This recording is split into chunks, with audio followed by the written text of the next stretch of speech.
योगी सरकार का पूरा मंत्रिमंडल आज पहली बार महाकुंभ में एक साथ पहुंचा और इस मौके से जो तस्वीरें सामने आई है वो कुछ अलग संदेश दे रही हैं।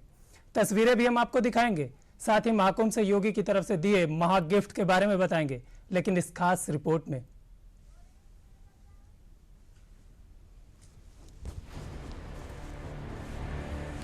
प्रयागराज में संगम तट की अब तक की सबसे खूबसूरत तस्वीर है। संगम तट पर गंगा मैया की गोद में मुख्यमंत्री योगी आदित्यनाथ खुद बच्चे बनते दिखे। त्रिवेणी संगम में सीएम योगी ने अपने पूरे मंत्रिमंडल समेत आस्था की डुबकी लगाई। जब सीएम योगी अपने मंत्रियों के साथ संगम में डुबकी लगा रहे थे तो नजारा देखते ही बन रहा था। संगम में स्नान के दौरान सीएम योगी और उनके मंत्री एक दूसरे पर पानी फेंक कर मौज लेते दिखे। प्रयागराज में योगी मंत्रिमंडल का जमावड़ा लगा हुआ था। दरअसल महाकुंभ में पहली बार पूरा मंत्रिपरिषद पहुंचा था। महाकुंभ में पहली बार उत्तर प्रदेश का संपूर्ण मंत्रिपरिषद उपस्थित है। हमारे सहयोगी सभी मंत्रियों ने आज यहां पर बहुत सारे मुद्दों पर चर्चा की है। प्रदेश के विकास से जुड़े हुए जो नीतिगत निर्णय हैं उन मुद्दों पर चर्चा हुई है। इसके अलावा यहां पर अन्य महत्वपूर्ण मुद्दों के साथ साथ प्रयागराज के विकास से जुड़े हुए मुद्दों पर भी चर्चा हुई है। प्रयागराज में योगी कैबिनेट का ये जमावड़ा आस्था के मंच पर विरासत से विकास को नई हवा देने के लिए था। योगी कैबिनेट के इस फैसले के कई सियासी मायने भी हैं। मंच पर एनडीए के सभी मंत्री मौजूद थे, यानी मैसेज साफ था कि सनातन के मुद्दे पर सबका सुर एक ही है। मैसेज साफ है कि सरकार का मुख्य एजेंडा ही प्रदेश का चहुमुखी विकास है। महाकुंभ में हुई कैबिनेट बैठक में प्रयागराज और पूरे प्रदेश के विकास के लिए कई अहम फैसले लिए गए। इस अवसर पर जिन मुद्दों पर आज यहाँ चर्चा हुई है उनमें खास तौर पर प्रदेश सरकार के जो महत्वपूर्ण मामले हैं उनमें से उत्तर प्रदेश की जो एरोस्पेस और डिफेंस एंड एम्प्लॉयमेंट से संबंधित जो पॉलिसी है उस पॉलिसी 2024 से 2018 में हमने बनाई थी, उसी पॉलिसी के 5 साल पूरे हो चुके हैं। अब उसको नए सिरे से बनाने की व्यवस्था की गई है।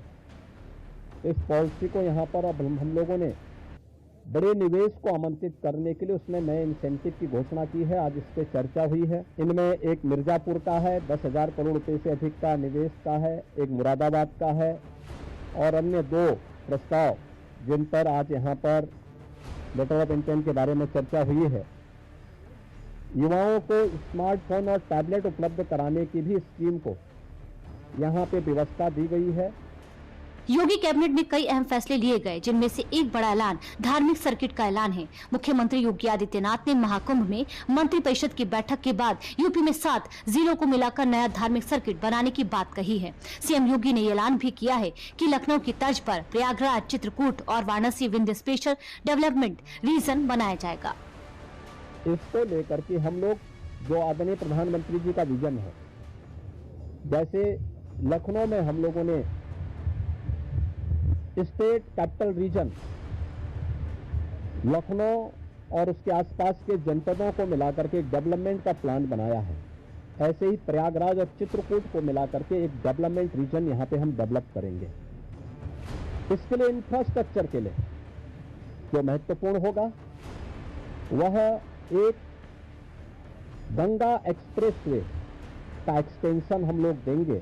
गंगा एक्सप्रेसवे प्रयागराज से मिर्जापुर, मिर्जापुर से भदोई होते हुए संत रविदास नगर होते हुए यह काशी, चंदौली और गाजीपुर में पूर्वांचल एक्सप्रेसवे के साथ जुड़ेगा। इसके अलावा वाराणसी और चंदौली से यही एक्सप्रेसवे सोनभद्र को जोड़ते हुए नेशनल हाईवे के साथ जुड़ेगा। इंफ्रास्ट्रक्चर की दृष्टि से जैसे प्रयागराज में प्रयागराज चित्रकूट डेवलपमेंट रीजन यहाँ पे हम लोग तैयार करने जा रहे हैं, वैसे ही वाराणसी में भी तो वाराणसी विंध्य एक डेवलपमेंट रीजन वहाँ पे भी डेवलप करने की कार्रवाई पर नीति आयोग के साथ मिलकर के इस कार्यक्रम को तेजी के साथ आगे बढ़ाया जा रहा है। चाहे वो एक्सप्रेसवे का विस्तार से यूपी के कई जिलों की कनेक्टिविटी का प्लान हो, या डेवलपमेंट रीजन का प्लान, या फिर युवाओं को स्मार्टफोन या लैपटॉप बांटने का फैसला, महाकुंभ नगरी से योगी कैबिनेट ने शिक्षा, स्वास्थ्य, रोजगार और कनेक्टिविटी से जुड़े कई बड़े फैसलों को मंजूरी दी। मुख्यमंत्री योगी आदित्यनाथ ने बागपत, हाथरस और कासगंज में मेडिकल कॉलेज की स्थापना का भी फैसला लिया। बलरामपुर में स्वर्गीय अटल बिहारी वाजपेयी जी की कर्म भूमि रही है। उन्हीं के नाम पर जो केजीएमयू का सैटेलाइट सेंटर था उसे मेडिकल कॉलेज के रूप में स्थापित करने और मेडिकल कॉलेज में नेक्स्ट सेशन में उसको संचालित करने का निर्णय लिया गया है। इसके अलावा पीपीपी मोड पर 3 नए जनपदों में मेडिकल कॉलेज के निर्माण की कार्रवाई, जिनमें बागपत, हाथरस और कासगंज, इन 3 जनपदों में नए मेडिकल कॉलेज निर्माण की सहमति पर भी आज यहां पर सरकार ने अपना वो किया है। मेरठ से प्रयागराज तक बनने वाले गंगा एक्सप्रेसवे का विस्तार होगा। मिर्जापुर होते हुए इसे गाजीपुर में पूर्वांचल एक्सप्रेसवे से जोड़ा जाएगा। प्रयागराज में सलोरी से हितापट्टी के बीच 4 लेन ब्रिज को मंजूरी मिली है। यमुना के सिग्नेचर ब्रिज के समान एक और पुल को कैबिनेट ने मंजूरी दी। इसके अलावा लखनऊ की तर्ज पर प्रयागराज, चित्रकूट और वाराणसी विंध्य विशेष स्पेशल डेवलपमेंट रीजन बनेगा। प्रयागराज, वाराणसी समेत 7 जिलों को मिलाकर धार्मिक सर्किट बनाने की प्रस्ताव को कैबिनेट की मंजूरी मिली। बलरामपुर स्थित केजीएमयू के सैटेलाइट सेंटर को मेडिकल कॉलेज की तरह विकसित किया जाएगा। बागपत, हाथरस और कासगंज में मेडिकल कॉलेज की स्थापना की जाएगी। प्रयागराज में सुपर स्पेशलिटी हॉस्पिटल के लिए बांड जारी होगा। मिर्जापुर में 10,000 करोड़ के निवेश सहित कई जिलों में निवेश के लिए मिले प्रस्ताव को मंजूरी। प्रयागराज, आगरा और काशी नगर निगम की ओर से बांड जारी किया गया है। साल 2018 में बनाई गई एरोस्पेस और डिफेंस एम्प्लीमेंट पॉलिसी नए सिरे से बनाई जाएगी। युवाओं को स्मार्टफोन और लैपटॉप वितरित करने के लिए बजट की व्यवस्था होगी। प्रदेश में अभियोजन निदेशालय की स्थापना को भी कैबिनेट से मंजूरी मिली है। योगी कैबिनेट की इस ऐतिहासिक बैठक के बाद महाकुंभ क्षेत्र में ही मौजूद जब हमारे संवाददाता अभिषेक मणि त्रिपाठी ने योगी सरकार के मंत्रियों से बात की तो उन्होंने क्या कहा वो भी आपको सुनाते हैं। कैबिनेट की बैठक में उत्तर प्रदेश की कनेक्टिविटी और विकास को आगे बढ़ाने के लिए बहुत सारे काम हुए हैं। ऐतिहासिक समय है, ऐतिहासिक घटनाएं घटित हो रही हैं। इस महाकुंभ का असर मेरे ख्याल पूरे देश दुनिया में नजर आएगा। स्नान था, बहुत ही अच्छा आनंद में अनुभव रहा, बहुत ही दिव्य, बहुत ही भव्य, बहुत ही पुण्य।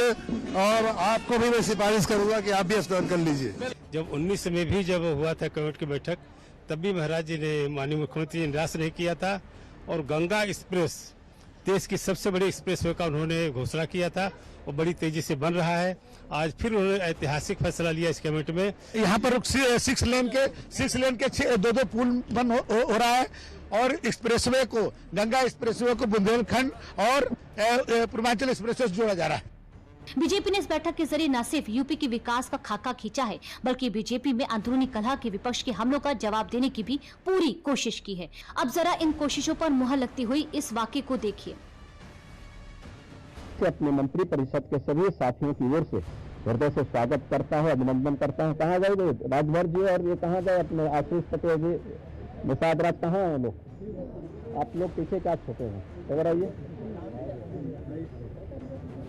मंच पर अपने ही मंत्रियों को ढूंढते मुख्यमंत्री योगी आदित्यनाथ की तस्वीर प्रयागराज से है। प्रयागराज में योगी कैबिनेट का जमावड़ा लगा हुआ था।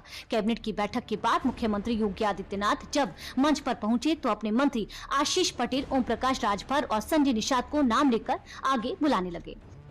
अभिनंदन करता है। कहाँ गए राजभर जी और ये कहाँ गए अपने आशीष पटेल जी, निषाद राज कहाँ है लोग? आप लोग पीछे क्या छुपे हैं? इधर आइए।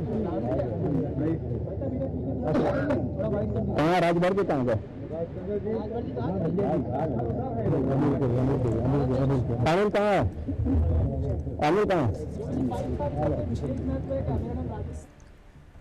मुख्यमंत्री योगी आदित्यनाथ के इस अंदाज में बड़ा सियासी राज है। दरअसल मुख्यमंत्री योगी आदित्यनाथ जिन मंत्रियों के नाम ले रहे हैं वो एनडीए में उनके सहयोगी दल के मंत्री हैं। ये वही मंत्री हैं जिनके सीएम योगी से तालमेल पर सवाल उठ रहे थे, लेकिन सीएम योगी के इस पहल ने अब उन सभी सवालों को सिरे से खारिज कर दिया है। यानी महाकुंभ में मुख्यमंत्री योगी आदित्यनाथ ने कैबिनेट बैठक कर ये भी साफ कर दिया है कि साल 2027 में भी एनडीए का मुद्दा विकास, कानून व्यवस्था ही होगा और सभी धड़े एक साथ मिलकर मजबूती से चुनाव में उतरेंगे।